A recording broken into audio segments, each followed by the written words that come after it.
ఒక చిన్న ప్రశ్న. ఎప్పుడైనా ఎవరికైనా అప్పిచ్చారా?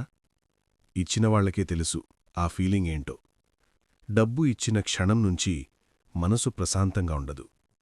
ఈ వీడియోలో అప్పు ఇచ్చినవారు ఏమాలోచిస్తారో చూద్దాం. ముందుకు నిజం చెప్పాలి. అప్పిచ్చేవాడు ఎంత వడ్డీ వస్తుంది అని ముందుగా ఆలోచించడు. అతని మొదటి ఆలోచన ఏంటంటే, ఇచ్చిన డబ్బు తిరిగి వస్తుందా లేదా.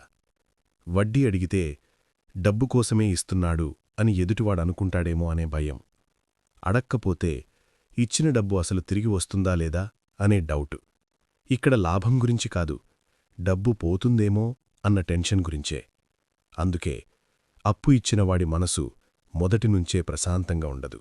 ఎవరైనా అప్పడిగినప్పుడు మనసు ఒకటే చెప్తుంది, అవసరంలో ఉన్నాడు, సహాయం చెయ్యాలి అని.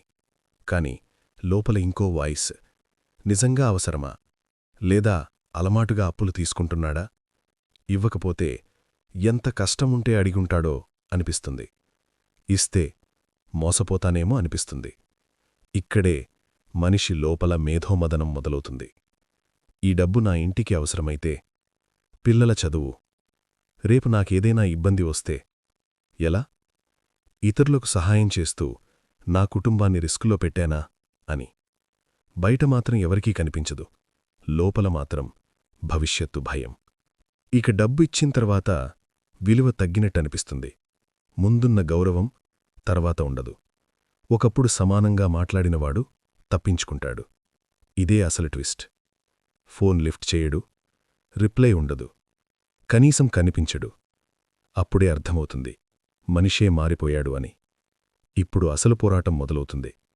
ఒకవైపు నా డబ్బు కావాలి, అడగటం నా హక్కు. ఇంకోవైపు అడిగితే చెడ్డవాడినవుతానా, సంబంధం పూర్తిగా తెగిపోతుందా. అడగలేడు, మౌనంగా ఉండలేడు. ఇదే అప్పిచ్చిన వాడికి శిక్ష. చివరిగా ఒక్కమాట, అప్పు అనేది డబ్బు విషయం కాదు, అది నమ్మతానికి పెట్టే పరీక్ష. అప్పు అడిగే ముందు ఒక్కసారి ఆలోచించండి, ఇది తీసుకునేవాడికి అవసరం, ఇచ్చేవాడికి మాత్రం భారము.